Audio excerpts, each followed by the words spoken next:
ಕನ್ನಡಿಗರನ್ನ ಕೆಣಕಿದಂತ ಕಮಲ್ ಹಾಸನ್ಗೆ ಸಂಕಷ್ಟ ಮಾತ್ರ ತಪ್ತಾ ಇಲ್ಲ.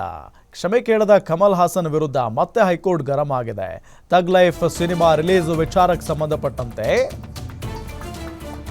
ಹೈಕೋರ್ಟ್ನಲ್ಲಿ ಅರ್ಜಿ ವಿಚಾರಣೆ ನಡೀತಾ ಇದೆ. ಕಮಲ್ ಹಾಸನ್ ವಿರುದ್ಧ ಮತ್ತೆ ಹೈಕೋರ್ಟ್ ಗರಂ ಆಗಿದೆ. ತಗ್ ಲೈಫ್ ಸಿನಿಮಾ ರಿಲೀಸ್ಗೆ ಅರ್ಜಿ ವಿಚಾರಣೆ. ಕರ್ನಾಟಕ ಹೈಕೋರ್ಟ್ನಲ್ಲಿ ನಡೆದ ಅರ್ಜಿ ವಿಚಾರಣೆ. ಕ್ಷಮೆ ಕೇಳದ ಕಮಲ್ ಹಾಸನ್ಗೆ ಹೈಕೋರ್ಟ್ ಮತ್ತೆ ಕ್ಲಾಸ್ ತೆಗೆದುಕೊಂಡಿದೆ.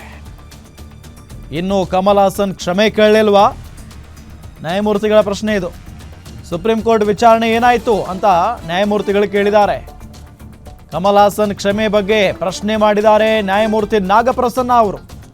ವಿಚಾರಣೆ ನಡೆಸಿ ಜೂನ್ 20ಕ್ಕೆ ಮುಂದೂಡಲಾಗಿದೆ. ಈಗ ಇದೇ ವಿಚಾರಕ್ಕೆ ಸಂಬಂಧಪಟ್ಟಂತೆ ಡೀಟೇಲ್ಸ್ ಕೊಡ್ತಾರೆ ನಮ್ಮ ಸೀನಿಯರ್ ಕ್ರೈಮ್ ರಿಪೋರ್ಟರ್ ಅಜಯ್. ಏನಾಯ್ತು ವಿಚಾರಣೆ ಸಂದರ್ಭದಲ್ಲಿ? ರಾಮ್, ಕಮಲ್ ಹಾಸನ್ ನಟನೆಯ ತಗ್ ಲೈಫ್ ಸಿನಿಮಾ ವಿಚಾರಕ್ಕೆ ಸಂಬಂಧಪಟ್ಟಂತೆ ಆ ಒಂದು ರಿಲೀಸ್ ಈಗಾಗಲೇ ಡೇಟ್ ಕೂಡ ಅನೌನ್ಸ್ ಆಗಿತ್ತು. ಅದಾದ ನಂತರ ಕೆಲವೊಂದಷ್ಟು ಆಕ್ಷೇಪಣಾ ಪದವನ್ನ ಬಳಸಿದಂತ ಆ ಕಮಲ್ ಹಾಸನ್ ವಿರುದ್ಧವಾಗಿ ಸಾಕಷ್ಟು ಕೂಡ ಕನ್ನಡ ಪರ ಅಭಿಮಾನಿಗಳು ಸಂಘಟನೆಗಳು ಕೂಡ ಸಾಕಷ್ಟು ಆಕ್ರೋಶನ ವ್ಯಕ್ತವನ್ನ ಮಾಡಿದ್ರು. ಇದೇ ಬೆನ್ನಲ್ಲಿ ಈಗ ಹೈಕೋರ್ಟ್ ನಲ್ಲಿ ಅರ್ಜಿ ಕೂಡ ವಿಚಾರಣೆಗೆ ಇವತ್ತು ಕೂಡ ಬಂದಿತ್ತು. ಕಳೆದ ಬಾರಿ ಕೂಡ ವಿಚಾರಣಾ ಹಂತದಲ್ಲಿ ಕೆಲವೊಂದಷ್ಟು ವಾದ ಪ್ರತಿವಾದವನ್ನ ಆಲಿಸಿದ ನಂತರ ಇವತ್ತಿಗೆ ವಿಚಾರಣೆಯನ್ನ ನಿಗದಿಯನ್ನ ಮಾಡಲಾಗಿತ್ತು. ಇವತ್ತು ಕೂಡ ವಾದವನ್ನ ಮಾಡಿದಂತ ಸಂದರ್ಭದಲ್ಲಿ ಪ್ರಮುಖವಾಗಿ ಒಂದು ವಾದವನ್ನ ಆರಂಭಿಸುತ್ತಿದ್ದ ಮುಂಚಿತವಾಗಿ ನ್ಯಾಯಾಧೀಶರಾಗಿರುವಂತ ನಾಗಪ್ರಸನ್ನ ಅವರು ಮತ್ತೆ ಒಂದು ಮಾತನ್ನ ಕೇಳಿದ್ರು. ಅಂದ್ರೆ ಕಮಲ್ ಹಾಸನ್ ಇಲ್ಲೂ ಕೂಡ ಕ್ಷಮೆಯನ್ನ ಕೇಳಿಲ್ವಾ? ಜೊತೆಗೆ ಸುಪ್ರೀಂ ಕೋರ್ಟ್ ನಲ್ಲಿ ಇದೇ ವಿಚಾರಣೆ ಏನಾಯ್ತು ಅಂತ ಹೇಳಿ ಜಡ್ಜ್ ಕ್ವಶನ್ ಅನ್ನ ಮಾಡಿದಂತ ಸಂದರ್ಭದಲ್ಲಿ ಕಮಲ್ ಹಾಸನ್ ಪರ ವಕೀಲರು ಕೂಡ ಹೇಳ್ತಿದ್ರು ಕ್ಷಮೆ ಕೇಳಿಲ್ಲ. ಜೊತೆಗೆ ಸುಪ್ರೀಂ ಕೋರ್ಟ್ ಈಗಾಗಲೇ ಕರ್ನಾಟಕ ಸರ್ಕಾರಕ್ಕೆ ನೋಟಿಸ್ ಅನ್ನು ಕೂಡ ಜಾರಿ ಮಾಡಿದೆ ಅಂತ ಹೇಳಿದ್ರು. ಜೊತೆಗೆ ಈ ಒಂದು ವಾದವನ್ನ ಆಲಿಸುವಂತ ಸಂದರ್ಭದಲ್ಲೂ ಕೂಡ ಇದೇ ವೇಳೆ ತಮ್ಮ ವಾದವನ್ನು ಆಲಿಸಬೇಕು ಅಂತ ಹೇಳಿ ಕನ್ನಡ ಪರಿಷತ್ ಕಡೆಯಿಂದನೂ ಕೂಡ ಒಂದು ಅರ್ಜಿಯನ್ನ ಹೋಗುತ್ತೆ.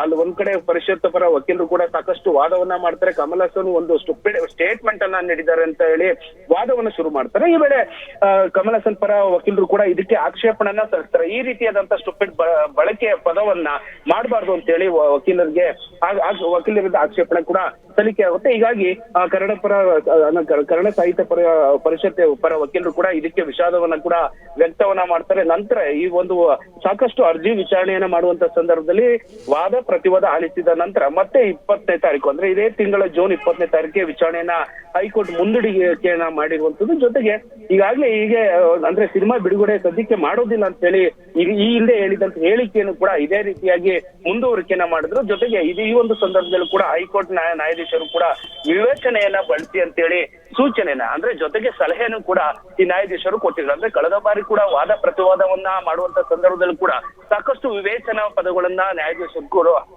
ಹೇಳಿದ್ರು. ಅಂದ್ರೆ ಒಂದೇ ಒಂದು ಕ್ಷಮೆ ಕೇಳ್ಬಿಟ್ರೆ ಇದ್ರ ಎಲ್ಲವೂ ಕೂಡ ಮುಗಿದೋಗುತ್ತೆ.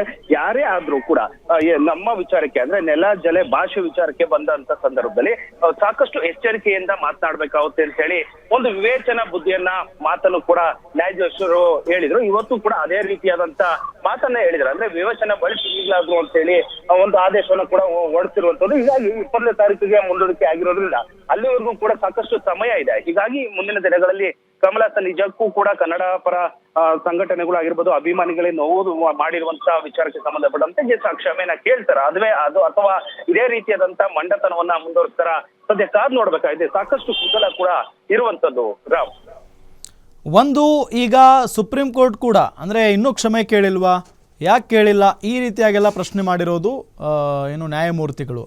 ಇದೆಲ್ಲದರ ನಡುವೆ ಈ ಹಿಂದೆನೂ ಕೂಡ ಕಮಲ್ ಹಾಸನ್ ಅವರಿಗೆ ನ್ಯಾಯಮೂರ್ತಿಗಳು ತರಾಟೆಗೆ ತೆಗೆದುಕೊಂಡಿದ್ರು.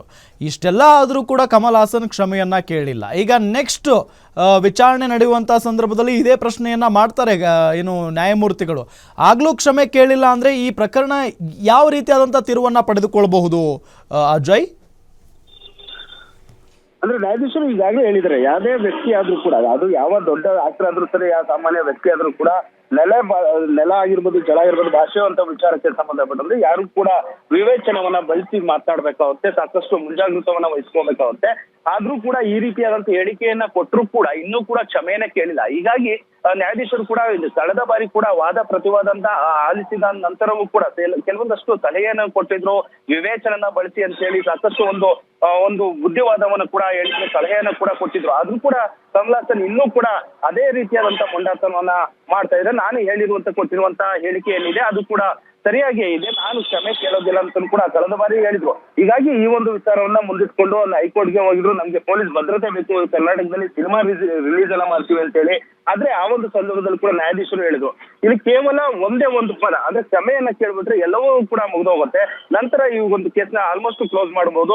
ಆದ್ರೆ ನೀವು ಈ ರೀತಿಯಾಗಿ ಅವ್ರು ಮಾಡಿರುವಂತ ತಪ್ಪಿಗೆ ಇಲ್ಲಿ ಪೊಲೀಸ್ನವ್ರನ್ನ ಪ್ರೊಡಕ್ಷನ್ ಕೇಳ್ತಾ ಇರೋದು ಎಷ್ಟು ಸರಿ ಅಂತ ಹೇಳಿ ಕೆಲವೊಂದಷ್ಟು ವಿಚಾರಗಳನ್ನ ಮುಂದಿಟ್ಟು ನ್ಯಾಯಾಧೀಶರು ಕೂಡ ಬುದ್ಧಿ ಹೇಳುವಂತ ಕೆಲಸವನ್ನ ಮಾಡಿದ್ರು.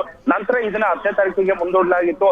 ಅವತ್ತು ಕೂಡ ಯಾವುದೇ ರೀತಿಯಾದಂತ ಸ್ಪಂದನೆ ಬಂದಿರ್ಲಿಲ್ಲ. ಒಂದ್ ಕಡೆ ವಕೀಲರು, ಅವರ ಪರ ವಕೀಲರಾಗಿರ್ಬೋದು, ಜೊತೆಗೆ ಕಮಲ ಸರ್ ಆಗಿರ್ಬೋದು, ಯಾರು ಕೂಡ ಕ್ಷಮೆಯನ್ನ ಕೇಳುವಂತ ನಿರ್ಧಾರವನ್ನ ಮಾಡಿಲ್ಲ. ಹೀಗಾಗಿ ಇದೇ ಮುಂದುವರಿಕೆಯನ್ನ ಮಾಡ್ತಾ ಇದ್ರೆ ಮುಂದಿನ ದಿನಗಳಲ್ಲಿ ಅಂದ್ರೆ 20ನೇ ತಾರೀಕು ಮುಂದೂಡಿಕೆಯನ್ನ ಮಾಡಿರೋದ್ರಿಂದ ಅಷ್ಟುವರೆಗೂ ಕೂಡ ಟೈಮ್ ಇದೆ. ಅಷ್ಟರಲ್ಲಿ ಏನಾದ್ರು ಕ್ಷಮೆಯನ್ನ ಕೇಳ್ತಾರ ಅಥವಾ ಕೇಳೋದಿಲ್ವಾ, ಎರಡೂ ಕೂಡ ಮತ್ತೆ ವಾದ ಪ್ರತಿವಾದ ಆಗುತ್ತೆ. ಜೊತೆಗೆ ಈಗಾಗಲೇ ಕೆಲವೊಂದಷ್ಟು ಅರ್ಜಿಯನ್ನು ಕೂಡ ಹಾಕೊಳ್ಳಲಾಗಿದೆ. ಅಂದ್ರೆ ಕನ್ನಡ ಪರಿಷತ್ ಪರ ವಕೀಲರು ಕೂಡ ಅರ್ಜಿ ಹಾಕೊಂಡಿದ್ದು, ಅವರ ವಾದವನ್ನು ಕೂಡ ಮಾಡಲಾಗಿದೆ. ಹೀಗಾಗಿ ಮುಂದಿನ ದಿನಗಳಲ್ಲಿ ಫಿಲಂ ರಿಲೀಸ್ ಆಗೋದಕ್ಕೆ, ಯಾಕಂದ್ರೆ ತಮಿಳಲ್ಲಿ ಈಗಾಗಲೇ ಫಿಲಂ ರಿಲೀಸ್ ಆಗಿದೆ, ಆಲ್ಮೋಸ್ಟ್ ಅದೇ 2.5 ರೇಟಿಂಗ್ಸ್ ಅನ್ನ ಕೊಟ್ಟು ಫಿಲಂ ಚೆನ್ನಾಗಿಲ್ಲ ಅಂತ ಹೇಳಿ ಈಗಾಗಲೇ ಕೂಡ ಸಾಕಷ್ಟು ಟ್ರೋಲ್ ಕೂಡ ಆಗ್ತಾ ಇದೆ. ಕರ್ನಾಟಕದಲ್ಲಿ ರಿಲೀಸ್ ಮಾಡೋದಕ್ಕೆ ಈ ಒಂದು ಸಣ್ಣ ಪದ ಅಂದ್ರೆ ಕ್ಷಮೆಯನ್ನ ಕೇಳ್ಬಿಟ್ರೆ ಕರ್ನಾಟಕದಲ್ಲಿ ಕೂಡ ರಿಲೀಸ್ಗೆ ಎಲ್ಲ ಸಿದ್ಧತೆಯನ್ನ ಮಾಡ್ಕೋಬಹುದು. ಕೆಲವೊಂದಷ್ಟು ಸಂಘಟನೆಗಳು ಕೂಡ ಸೇರಿದಂತೆ ಕೆಲವೊಂದಷ್ಟು ಕನ್ನಡ ಅಭಿಮಾನಿಗಳು ಕೂಡ ಸಾಕಷ್ಟು ಹೋರಾಟವನ್ನ ಮಾಡ್ತಾ ಇದ್ರೆ, ಆಕ್ರೋಶನ ಹೊರಹಾಕ್ತಾ ಇದ್ರೆ, ಅದು ಕೂಡ ಇನ್ನೂ ಕ್ಷಮೆ ಕೇಳಿಲ್ಲ. ಸದ್ಯ ಕಾದ್ ನೋಡ್ಬೇಕಾಗುತ್ತೆ 20ನೇ ತಾರೀಕು ಇದೇ ರೀತಿಯಾದಂತ ಮಂದಾತನವನ್ನ ಕಮಲ್ ಹಾಸನ್ ಮುಂದುವರಿಸ್ತಾರ ಅಥವಾ ತಪ್ಪಾಯ್ತು ಅಂತ ಕ್ಷಮೆಯನ್ನ ಕೇಳ್ತಾರ, ಸಾಕಷ್ಟು ಕುತೂಹಲ ಕೇಳುತ್ತಿರುವಂತದ್ದು ಈ ಒಂದು ಸಂದರ್ಭದಲ್ಲಿ. ಓಕೆ, ಥ್ಯಾಂಕ್ ಯು ಅಜಯ್ ತಮ್ಮೆಲ್ಲ ಮಾಹಿತಿಗಾಗಿ.